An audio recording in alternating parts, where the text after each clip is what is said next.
A máme tady test robota. Máme program, vždycky je kolo, jmenuje se to kolo, to znamená jeď, zatoč. Takhle je vidět, jak tady draní dneska. Uvidíme, kolik toho vydrží, kolik koleček udělá. Strávil jsem s tím celý víkend, víkend byl parádní. Teď uvidíme, jak nám to jezdí. Je to napojený na kompas, odometrie je shit, ta zase nefunguje, takže se nepoužívá.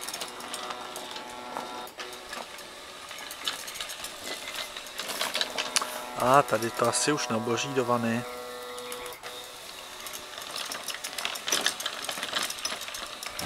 Ty vole, taky že jo.